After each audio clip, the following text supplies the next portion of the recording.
Jimmy Akin's Mysterious World is brought to you by the Star Quest Production Network and is made possible by our many generous patrons.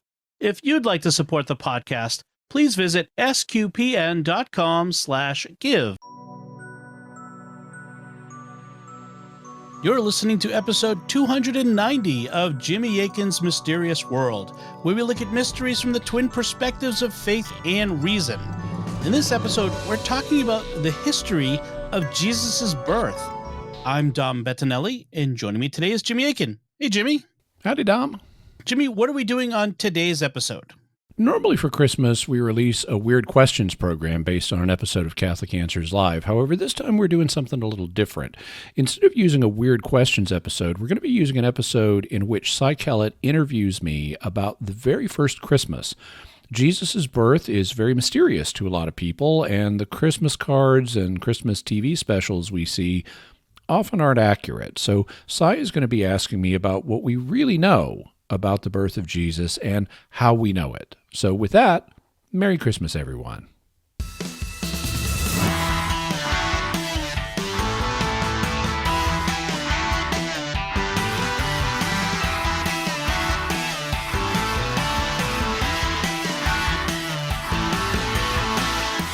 Hello and welcome back to Catholic Answers Live. I'm Cy Kellett, your host, and every now and then I get to do what I want or talk about what I want. And the one thing I would like to do in preparing for Christmas is to talk to Jimmy Akin about the Nativity. And I've got a whole bunch of questions to ask Jimmy, so we're going to just make it a conversation this hour as we close out the week. So I hope it's a conversation that you will enjoy. We're going to let assistant producer Marie take a break for the hour. We won't be taking calls. We're just going to be having a discussion, me and Jimmy, about the Nativity of Jesus. Jimmy Akin, of course, is senior apologist here at Catholic Answers and the author of The Bible is a Catholic Book. Thanks for coming back and talking about baby Jesus with us.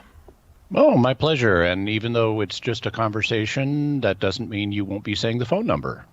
Did I say it already? I don't know if I even did. No, but I will. You're yet. Right. At some point, I will say it. You're right. Just have it. All right. Well, if we could just start by talking about the period of history that we're in which the Lord is born into. What's going on in the world at that time? What's going on in Israel at that time? Okay, so people will be familiar with the history of Israel. The Israelites come into the Promised Land a little more than 1,000 years before the time of Christ, either in the 1400s or the 1200s BC. King David lives around the year 1000 BC, and Israel fairly quickly after David, it's just after Solomon, David's son, the kingdom breaks in two. And you have the northern tribes that secede from the southern tribes, and the northerners form the kingdom of Israel, and the south is the kingdom of Judah. And then the Assyrians end up conquering the 10 northern tribes and take many of them away to live over in Iraq and Iran, and that's where the 10 lost tribes are. Mm-hmm. And then the southern kingdom continues for a while, but then it gets conquered by Babylon. And Babylon gets conquered by the Medo-Persian Empire, and then they get conquered by the Greeks with Alexander the Great. And that's what spreads the Greek language all over this part of the world, because gave us the language of the New Testament. Greek had become the main international language, and so that's why people all over the place spoke it, and that's why the New Testament is written in Greek. In fact, even once Rome takes charge, they largely speak Greek in Rome, not just Latin. If you were educated in Rome, you spoke both Greek and Latin. And how Rome gets control is kind of interesting. Now, after Alexander the Great died, his kingdom, his empire, fell apart. And when he died under some rather mysterious circumstances. We're not exactly sure what killed him. It may have been a drinking bout. It may have been a disease. But when he was dying, he allegedly was asked, to whom should the kingdom go? Because he was so young, he was just in his 30s. He didn't have an appointed successor. And he had a son, but his son was retarded and was not really fit to govern. So they didn't know who his successor was going to be. And he allegedly said, the kingdom goes to the fittest. Mm-hmm. And that was a Very signal Darwinian. for conflict among his generals. And he had 4 main generals that that after his death decided not to fight each other. Rather than have a big war for control of the empire, they were at Babylon at the time in Iraq, and they said, let's just divide up the kingdom into 4 pieces. And that was what was known as the settlement of Babylon. So they set up 4 dynasties in different areas of Alexander's empire, but their successors got into conflict with each other. So even though they didn't have a big immediate war, there were wars. And Israel happened to be in a border zone between 2 of the successor empires. One is the Ptolemaic Empire. The Ptolemies were the Greek pharaohs of Egypt. After Alexander, took over Egypt, it was Greeks in charge. And then up in Syria, there was another dynasty called the Seleucids. And the Seleucids and the Ptolemies would war with each other, and Israel was caught in the middle. And eventually, Israel had some limited autonomy after they came back from the Babylonian exile, but it was kind of fragile, and you had a succession dispute in Israel, and the Seleucids got involved and ended up taking over. And that's what gave us the holiday of Hanukkah. Oh, yeah. That's being celebrated right now, because the Seleucid king Antiochus Epiphanes desecrated the temple at Jerusalem. And so when the Maccabees revolted and reclaimed autonomy, they rededicated the temple, and that's what Hanukkah is. It's the feast of rededication. And Jesus himself celebrated Hanukkah. It's mentioned in John chapter 10 that he was in Jerusalem for the celebration of the feast of dedication, and that's what that is. That's Hanukkah. So the Maccabees then led to a dynasty called the Hasmoneans, and they ruled Israel for a while into the 1st century BC. But then they had a succession dispute. There were a couple of rival brothers who both wanted to be king of Israel or of Judah, and so they did what their ancestors had. They decided to appeal to a foreign power, because Rome was now the rising foreign power, and 63 BC, and his solution was take over Israel, or take over the Holy Land. And he came into Jerusalem, and he even entered the temple and demanded to see the Holy of Holies. He thought there was going to be like a big idol or a great treasure or something in the Holy of Holies where the Ark of the Covenant had been, and he was surprised that, no, it's empty. And of course, the Jews were horrified by a Gentile, because only the high priest is supposed to go in there only once a year. And here's this uncircumcised Roman pagan general going in there. So, but they couldn't stop him.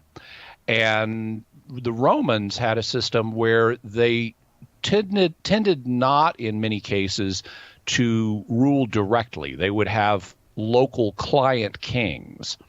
And the guy that ended up getting picked for that was Herod the Great. And so he was a kind of wheeler-dealer conniver. His father had been a high official. He was only really kind of half Jewish. He was an Idumean, which meant he was Jewish by faith, but not by ethnicity, because the Maccabees had forcibly converted the Idumeans to Judaism. And so that's how Herod ends up getting on the throne. So this Roman rule was actually quite recent.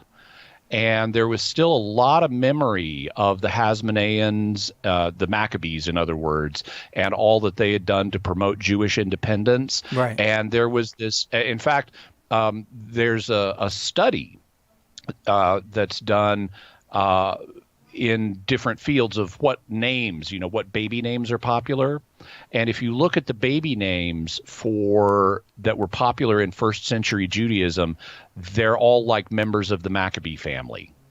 That's why we have John and Johns and Judases and things like that, and Jameses all over in the New Testament. Those are Maccabean names.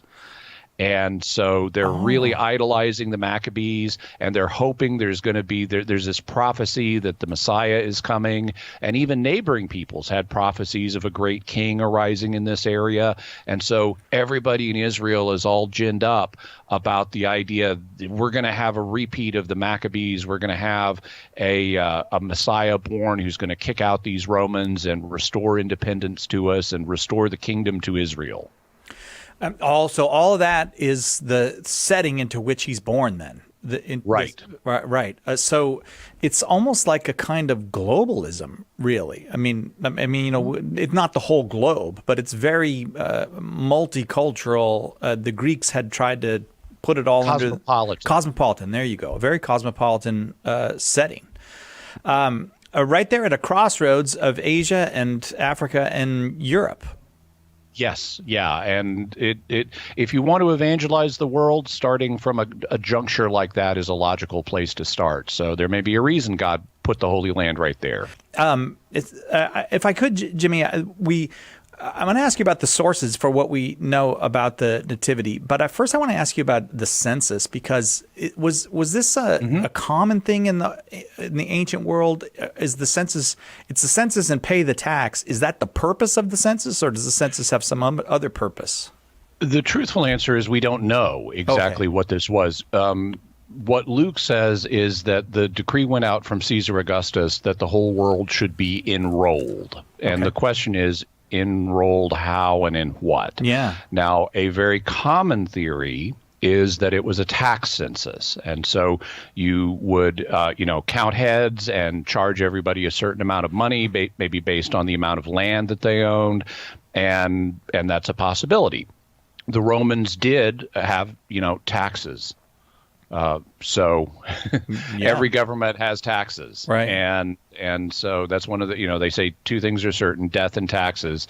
Well, as soon as money was invented, and really even before money was invented, there had been taxes. Yeah. In the old days, they'd take a share of your produce if you weren't using money. So the Romans definitely had taxes, and they periodically did tax censuses. There's some question about which one this is, though. Okay. We don't. Now, part of the difficulty is you need to identify in what year is Jesus born in order to say, well, was there a worldwide tax census at this time? And so that's one issue that complicates this. Another is the fact that we don't necessarily have complete records of everything the Romans did. Yeah. Because a lot has been lost. We know they had certain tax censuses, some of which were local, but it's been a little difficult to identify a specific one that Luke would have been talking about. And so there are other proposals too. One of the things that we know about Augustus is that at a certain point in the year 3/2 BC, there was an event where the whole people of Rome, all the Roman Empire, swore allegiance to him as the father of the country. Oh, okay. And Josephus, the first century Jewish historian, records that 6,000 Pharisees refused to say the oath, but everybody else, even in Israel, did. And so a proposal that some contemporary scholars have been exploring is maybe that's what this was. Oh. Because if you think Jesus was born in the year 3 or 2 BC, it could have been this oath of allegiance to Augustus as the father of the nation. And that might be it. On the other hand, it might have been a tax census. And one thing that people have puzzled over is the fact that Luke says this was when Quirinius was governing Syria. Quirinius was a Roman official who was set out as a governor, and one of his assignments was to govern Syria. And it's hard to see how that squares up with what Luke says, because we know about Quirinius being an official governor of Syria later than this. Oh, like okay. in the first decade after the birth of Christ. And so some scholars have said, well, how does this all match up?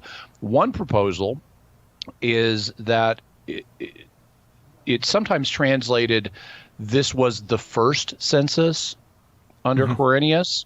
So there might have been a later one that we know about, and we just don't know about this. But actually, the Greek can also be translated before the census with Quirinius. And so it could be that Luke is clarifying, no, don't think about the famous census under Quirinius. It's not that one, it's before. I see. Oh, okay. And Okay.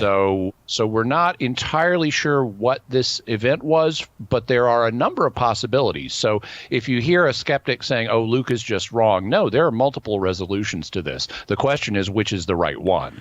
Obviously, Luke knew what he was talking about, or he wouldn't bother mentioning this, because he's clearly trying to refer to something his audience will know about. Right. It's just that at this distance, we don't have as much knowledge as his original audience did.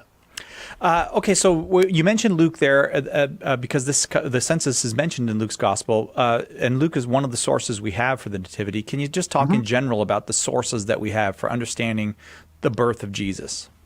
The two best sources are Matthew and Luke. Both Matthew and Luke have what are called infancy narratives that deal with the childhood of Jesus. It's Matthew chapters 1 and 2, and also Luke chapters 1 and 2.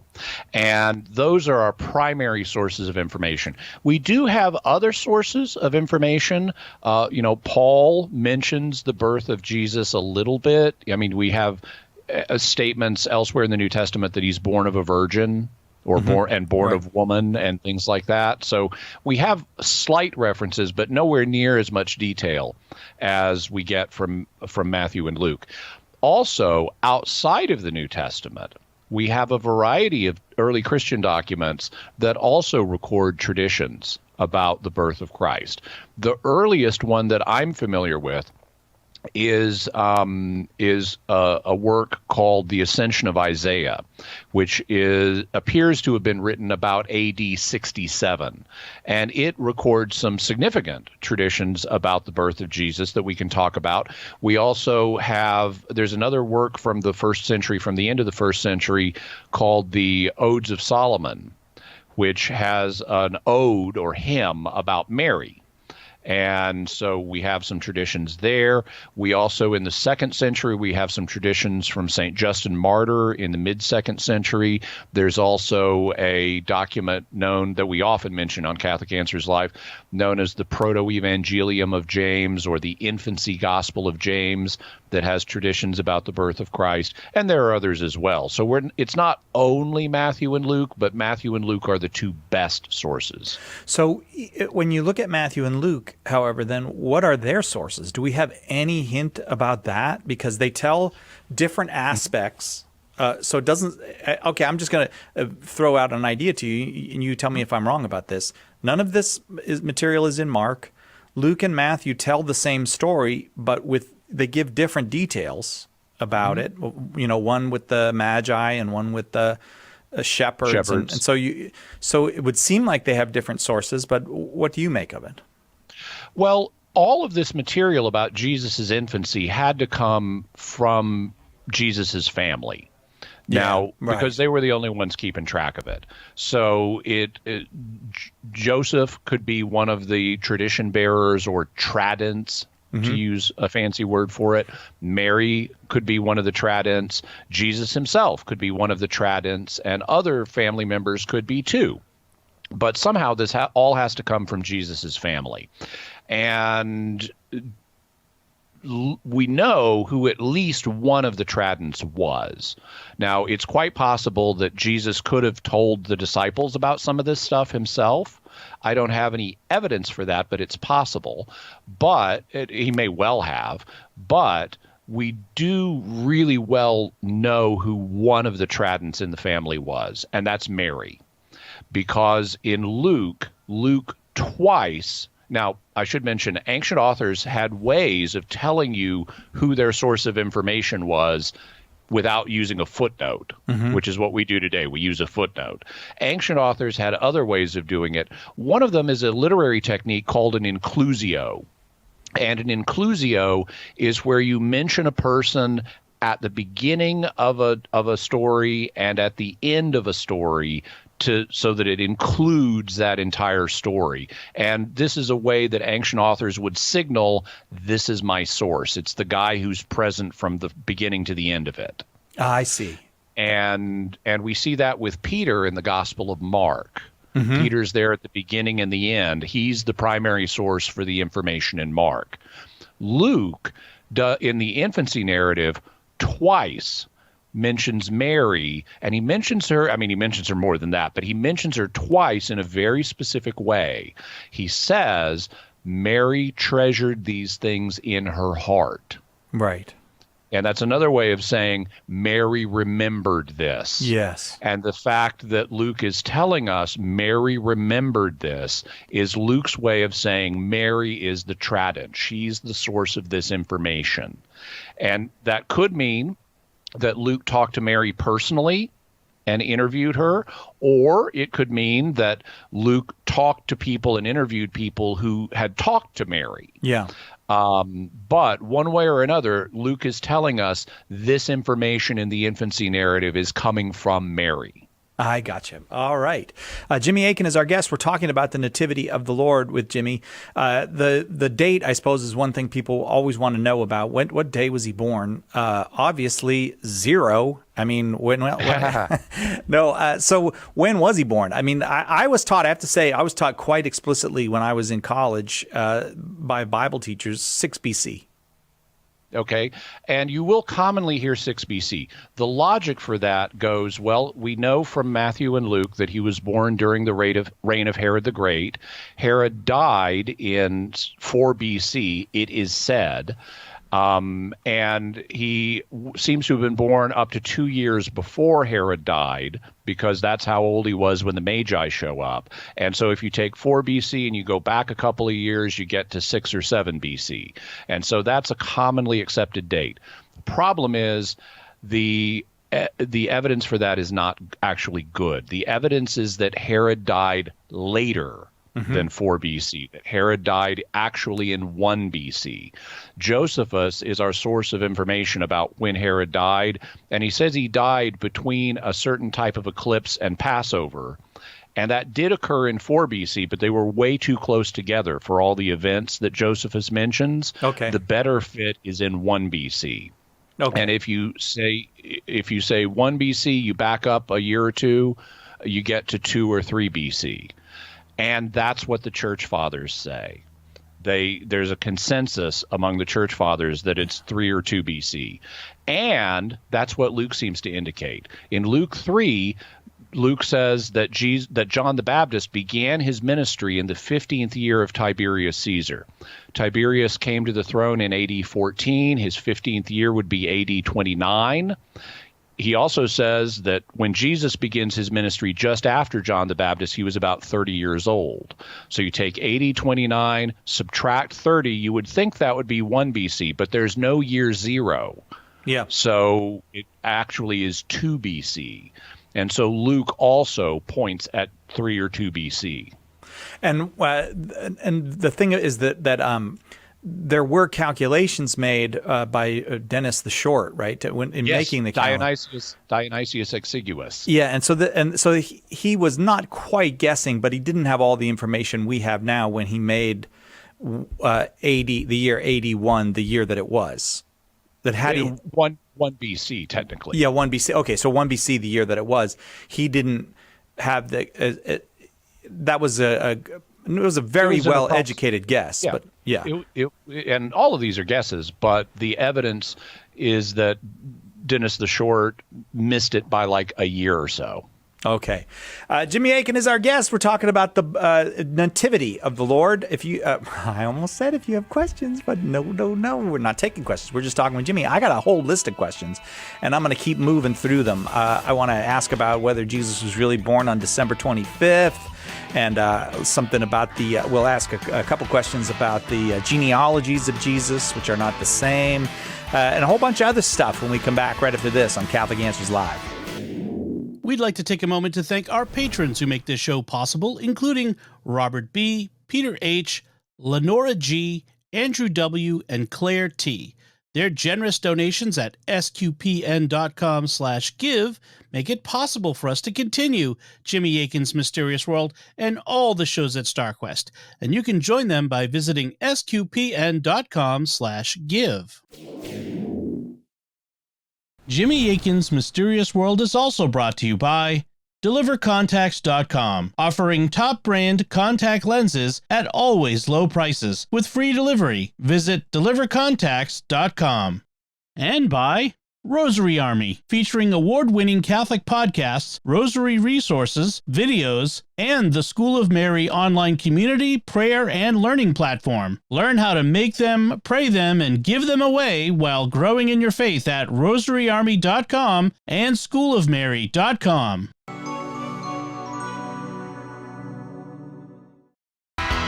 Welcome back to Catholic Answers Live. I'm getting to talk with Jimmy Akin about the Nativity, and I've got so many questions. I thought, well, I'm just going to make this a conversation because, maybe you're doing some baking or taking care of things and maybe even traveling. I don't know. And it'd be nice to just hear from Jimmy about the Nativity of the Lord. So that's what we're doing this hour. Let's go to December 25th then. We talked about the year he was born. Okay. Some people, no way he was born on December 25th. What are the chances? Is it 1 in 365 or is it better? I think it's better than 1 in 365, but I also don't think it's certain. Yeah, okay. You will have, the Gospels really don't give us information about this. And actually, birthdays don't seem to have been commonly celebrated by ordinary people. This is something that is kind of surprising to people because in our culture, birthdays are very important. Every kid looks forward to his birthday. Parents know exactly when the kid's birthday is going to be, at least the mothers do. Yeah. And birthdays are just a huge thing for us. And so there can be a tendency on the part of a lot of modern people to think, oh, well, of course, Mary, they would celebrate Jesus' birthday, and Jesus and Mary would have known exactly when this was, and it's so important. Of course, they would have passed it on, and later Christians would have known about it. Well, if it was that important, it would be in Matthew or in Luke. Yeah. Right. It wasn't that important that this tradition be passed on. Also, though, the evidence really is that ordinary people in this culture in this time tended to frown on birthdays. Birthdays were something that were celebrated by royalty. Mm-hmm. They would have these big lavish parties, and they sometimes would get up to no good. I mean, there would be gluttony, there would be drunkenness, there could be sexual immorality. You could have your favorite prophet have his head brought in on a platter. Oh, I forgot about that. Right. Yeah. Birthdays were kind of frowned upon. There's only, if memory serves, there's 2 people in the Bible that have birthdays mentioned. One is Pharaoh, and one is the son of Herod the Great that cuts off John the Baptist's head. And if you look at the early church fathers, they are kind of down on birthdays. Now, there's nothing wrong with birthdays, but the way they looked at it, they would say, oh, well, this is not a good thing to celebrate. You have these wicked examples. And what's really important is your birthday into heaven, which is the day you die. Mm-hmm. So you'll find early church fathers saying, do not celebrate birthdays if you're a sincere Christian. Now, that was their opinion. That was their time. That's not for us. Birthdays are fine. But they just didn't emphasize them. And even today, in some places, people have no idea what their birthday was. I mean, in fact, a lot of times people in certain cultures, like among the Bedouins today in Israel, they won't know how old they are. Oh, they'll know approximately, yeah, I was born during the reign of this prime minister, but I don't know exactly what year it was. Uh-huh. And this has been kind of startling for anthropologists from the West to discover that. So we don't have certainty about what exact day Jesus was born. The only piece of evidence that is cited against Jesus being born December 25th from the Gospels is the fact that Luke records the shepherds were out in their fields on the night Jesus was born. And you'll have a lot of Western scholars who have said things like, well, it couldn't have been in December then because it's too cold to keep sheep outdoors. Yeah. And that's absolute nonsense. In fact, to this day, shepherds pasture their flocks in Israel, in Bethlehem, on December 25th. There's a famous letter from one biblical scholar to another back in the 1960s who was there in Shepherd's Field, and he was like, oh, guess what? The shepherds have their sheep out, and they even have the baby lambs with them. So this is not an argument against Jesus being born December 25th. In fact, if you actually study up on winter sheep care, if you Google winter sheep care, you will find out sheep have wool. And I already knew that. and that keeps them warm in the cold weather. In fact, like other animals, they fleece up for the cold weather. And they evolved growing up outdoors in the winter. They didn't have barns, in 10,000 BC. Mm-hmm. That was the sheep weren't even domesticated then. And so they naturally live outdoors during the winter, and they're just fine. And in fact, they didn't have big heated sheep barns to put the sheep in the winter in first century Israel. So yeah, they were out there in the wintertime. In fact, sheep can get snow on them, and they do just fine because of that wool that traps the body heat. Mm-hmm. And keeps the sheep warm. So that's not really a good argument. If you look at what the church fathers have to say on this question, you get a mix of dates. You don't have a clear consensus like you do about the year. You don't have a clear consensus about the day.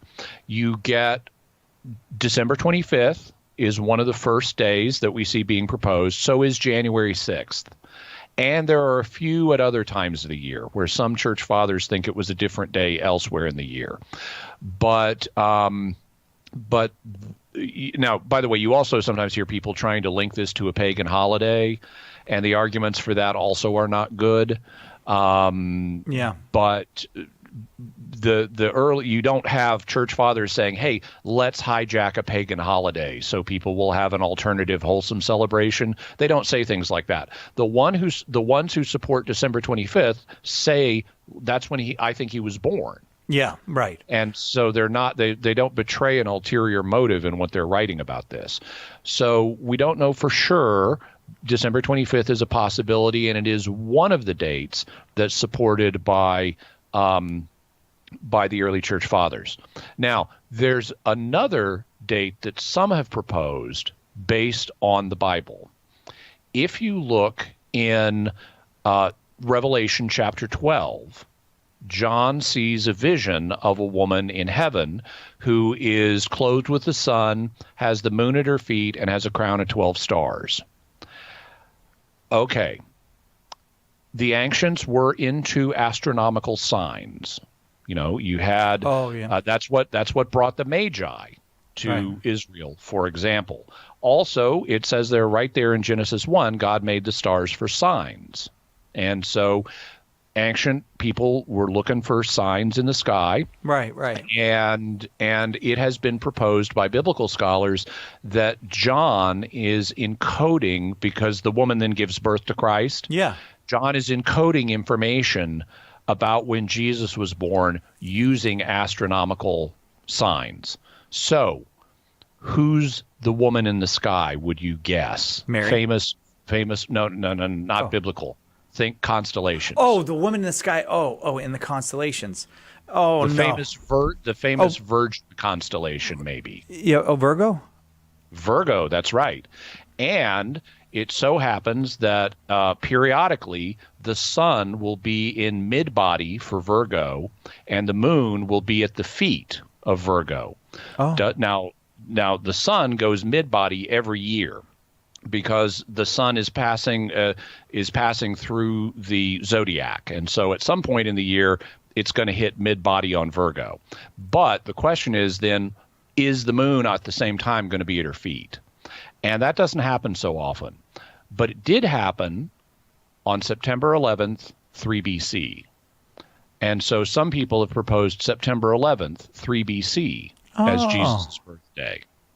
How interesting and clever. And they were just so much more aware than we are. Like for us, we'd be like, well, that's kind of magnificently obscure. It's not possible.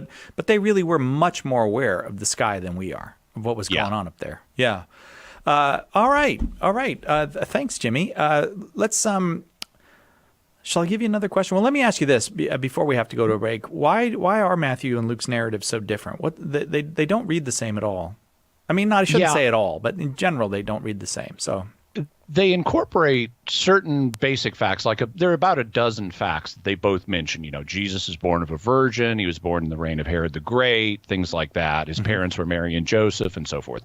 But then they record these very different stories. And I think the reason for that is because one is right. I think it's two reasons. One of them is writing to supplement the other.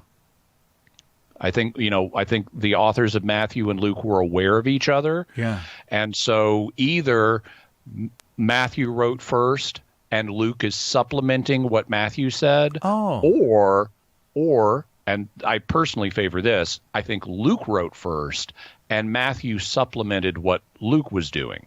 So I think that supplemental motive is one of the reasons they're different. The other, I think, is the audiences they're serving. My guess, and it's not more than a guess, but my guess is Matthew had Luke in front of him, and he says, "Oh, there's all this stuff about Mary," and he's got with his genealogy Jesus descending from David's son Nathan, not from Solomon. And how is my Jewish Christian audience that I'm writing for going to react to that? I don't know that they're that interested in all this Mary stuff and in the way he descends from Nathan.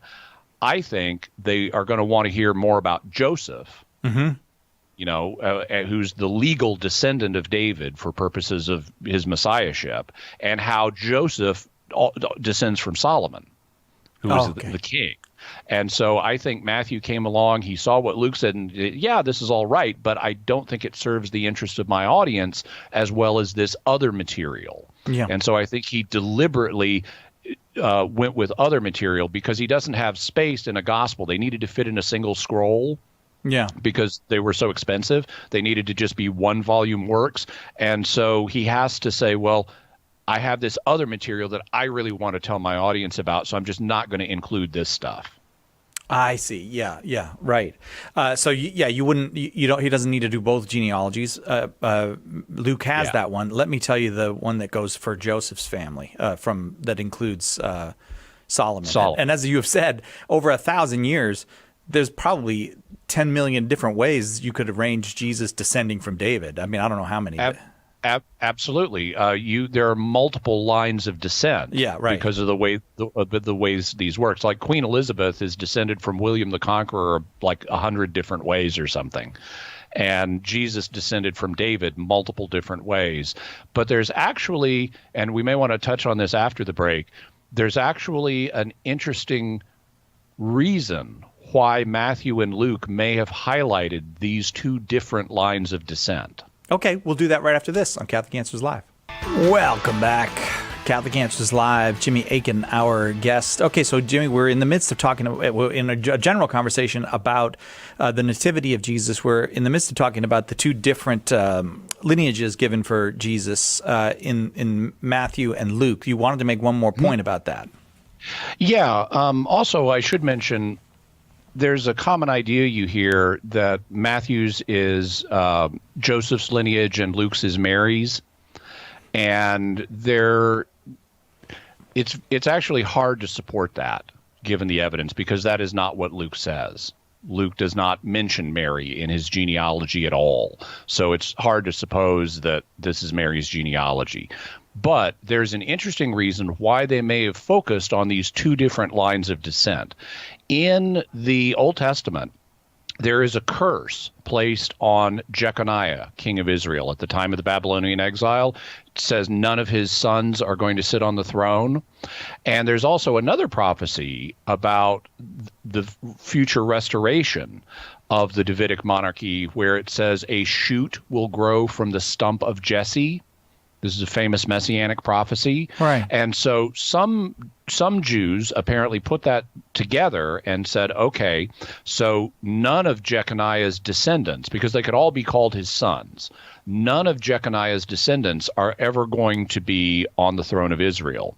Instead, a different branch from Jesse, who was the father of David, a different branch of the Davidic family is going to become king, and there will be a new dynasty. Now, Jeconiah was descended from Solomon, and so according to some interpretations, it could not be from the Solomon line that ran through Jeconiah that the Messiah would come. Instead, he'd come from a different lineage from the Davidic family. But that wasn't certain, because there are other ways of taking the Jeconiah prophecy. Maybe it just meant none of his immediate sons are going to be on the throne because of the Babylonian exile, but that doesn't say anything about his long-term descendants. I see. And so you could have these two schools of thought, and it's possible that that's why Matthew and Luke use these two different lines. It's a way of saying, look, whichever theory you like about the Jeconiah curse, Jesus still qualifies. If you think the Messiah needs to be a descendant of Solomon, he is. And if you think he needs to be descended from a different son of David than Solomon, he is. Because he's got more than one line of descent. I want to ask you about the Star of David. The star that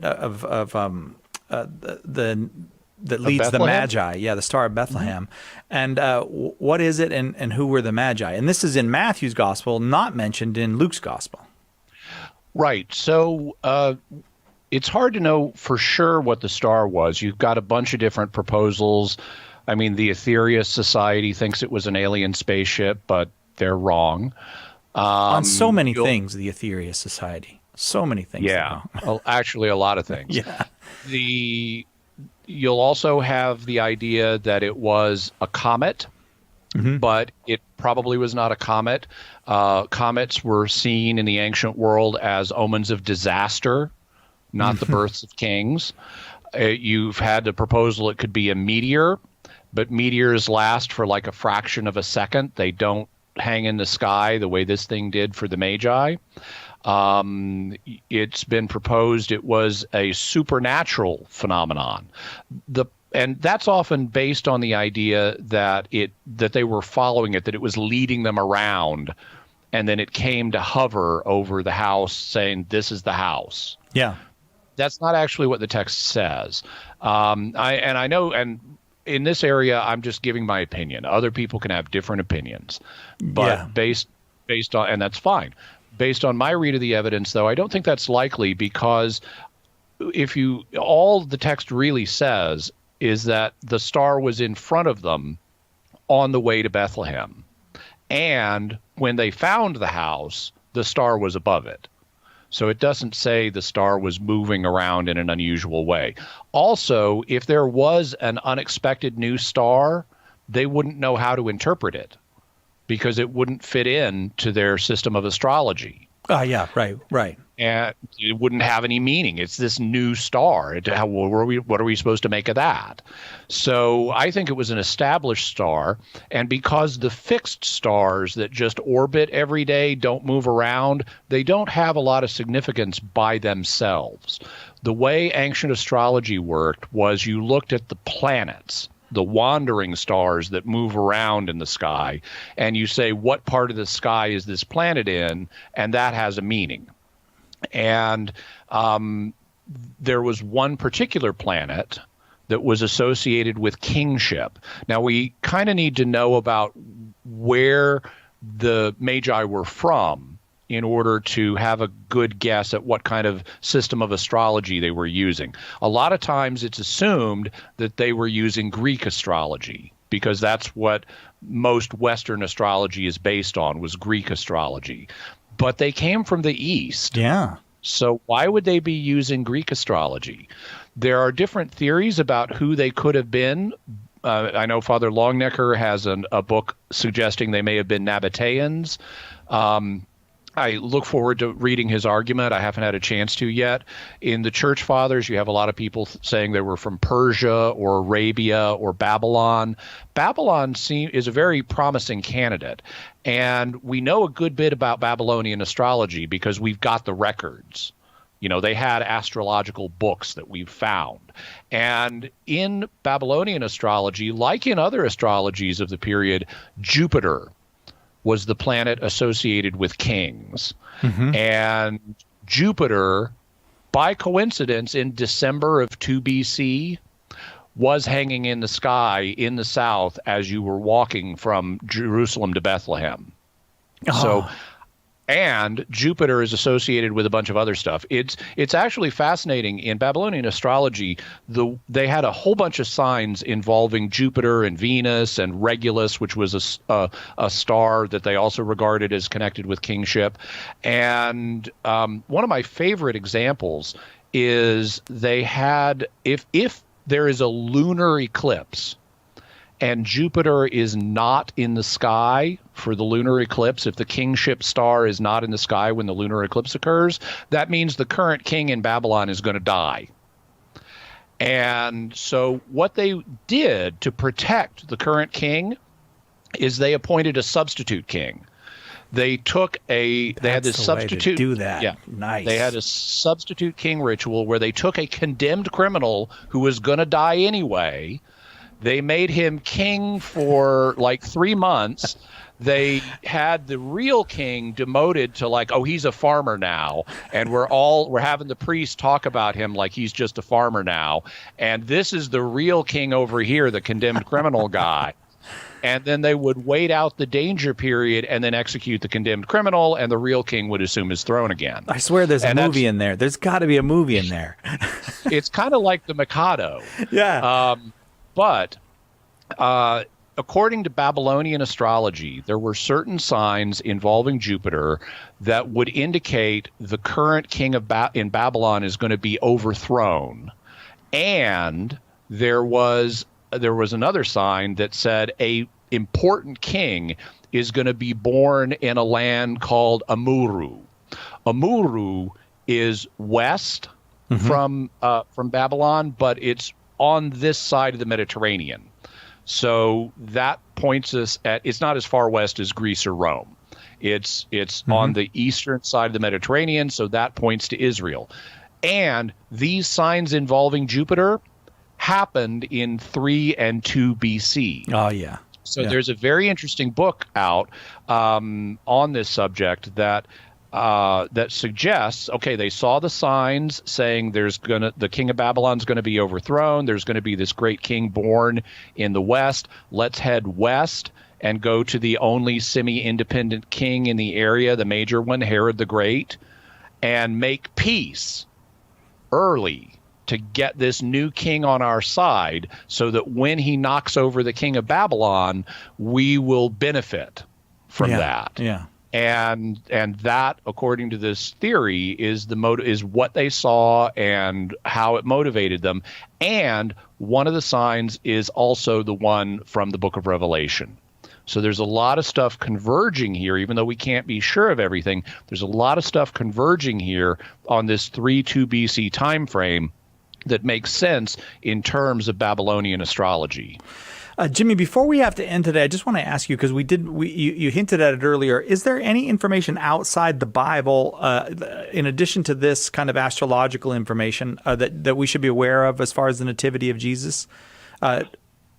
Yeah. So one of the things that several of these early documents, like the Ascension of Isaiah and the Proto-Evangelium of James mention, is that Mary had a miraculous birth. That it was not just a normal birth, that something miraculous happened. This is mentioned in the Ascension of Isaiah, which, like I said, seems to date to the year AD 67.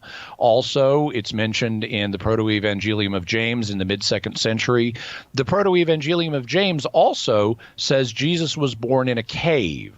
And that's the Grotto of the Nativity in Bethlehem today. And other ancient sources also indicate that he was born in a cave, because houses were often constructed based on caves. and people would keep their animals inside, and that's why Mary is laying Jesus in a manger, according to these early sources, in a cave, because at the time it was a home. There was a section of the home that was reserved for the animals, and the main dining area, the Cataluma, was full of people. And so that's why they were in this other part of the house.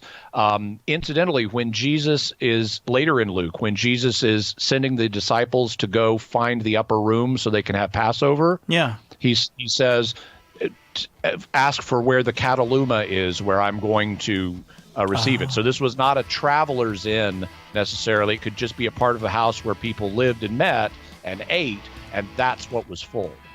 Jimmy Akin, thanks very, very much. I appreciate it. Oh, you know what? You have written about the accounts of Jesus' childhood at jimmyakin.com, right? If people want to read more, they can go there.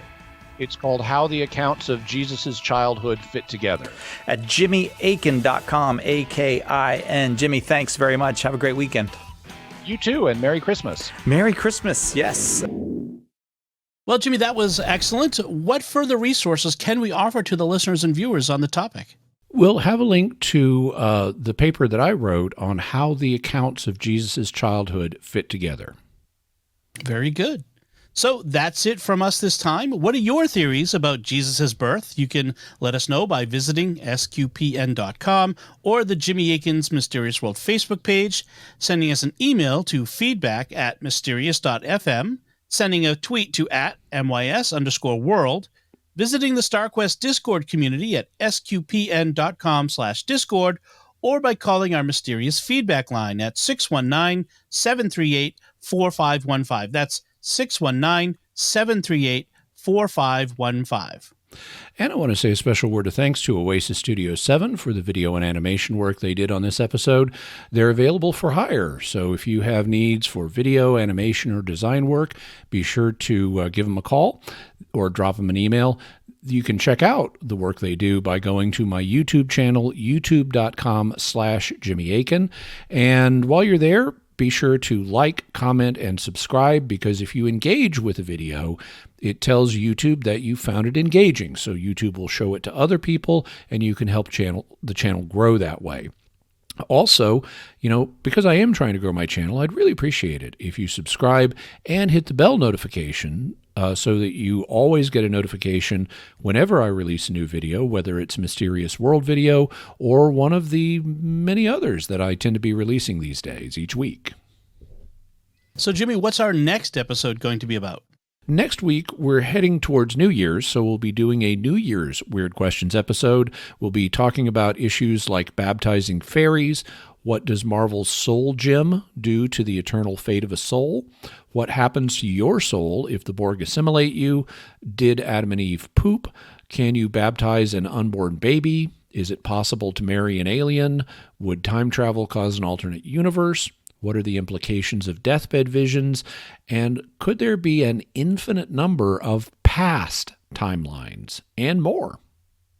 Excellent. Folks, be sure to follow Jimmy Akin's Mysterious World in Apple Podcasts, Google Podcasts, Spotify, TuneIn, your favorite podcast app, or, as he said, at Jimmy's YouTube channel, where you should hit the bell to get notifications. You'll find links to Jimmy's resources from our discussion on our show notes at mysterious.fm/290. And remember, to help us continue to produce the podcast, please visit sqpn.com/give. Howdy, folks. This is Jimmy Akin with a special message as we approach the Christmas season. 5 years ago, StarQuest launched Jimmy Akin's Mysterious World, which has become one of the most popular Catholic podcasts. The show educates and entertains tens of thousands of people every month, exploring mysteries and showing how we can use critical thinking to evaluate extraordinary claims. We're very proud of how Mysterious World has grown and fulfills our gospel mission. But we're not done yet. We are reaching tens of thousands, but even more people could benefit from hearing this and all the shows at StarQuest in our unique apostolate of spreading the gospel with podcasts and videos. To keep growing, to fulfill that mission, we need your help. In the course of the nearly 300 episodes of Mysterious World, we've continually improved the show, adding a video version and animations that help illustrate the concepts we discuss. We've also begun adding video to our other shows, as well as to enhance their presentations and reach new audiences. We've also launched new shows, most recently The Secrets of Sacred Art, which is best enjoyed as a video. And we have plans for even more growth, bringing the light of Christ to even more people online. We need your help, though, to make that happen. We have many generous supporters, but as time goes on, some people inevitably have to step back from giving. As a result, our resources have started to decrease. That's why it's very important that we hear from you this Advent and Christmas, the time of year when nonprofits receive most of their support for the year. If you're already a supporter of StarQuest, we thank you and ask you to prayerfully consider increasing your support at this time. If you're not yet a financial supporter, please become one now. Every gift counts. Could you give $15 or even just $10 a month? Whatever level of support you can offer, please show your support for SQPN this Christmas, and remember that your gifts may be tax deductible. Just go to sqpn.com/give. That's sqpn.com/give. May God bless you this Advent, and may you have a blessed Christmas season. Jimmy Akin's Mysterious World is also brought to you by Tim Shevlin's Personal Fitness Training for Catholics, providing spiritual and physical wellness programs and daily accountability check-ins. Strengthen yourself to help further God's kingdom. Work out for the right reason with the right mindset. Learn more by visiting fitcatholics.com. And by The Grady Group, a Catholic company bringing financial clarity to their clients across the United States, using safe money options to produce reasonable rates of return for their clients. Learn more at GradyGroupInc.com. And by Great Lakes Customs Law, helping importers and individuals with seizures, penalties, and compliance with U.S. customs matters throughout the United States. Visit GreatLakesCustomsLaw.com. Until next time, Jimmy Akin, thank you for exploring with us our mysterious world. Thanks, Dom, and once again to everybody, Merry Christmas. And once again, I'm Dom Bettinelli. Thank you for listening to Jimmy Akin's Mysterious World on StarQuest, and Merry Christmas, everyone. May God bless you this Advent, and may you have a blessed Christmas season.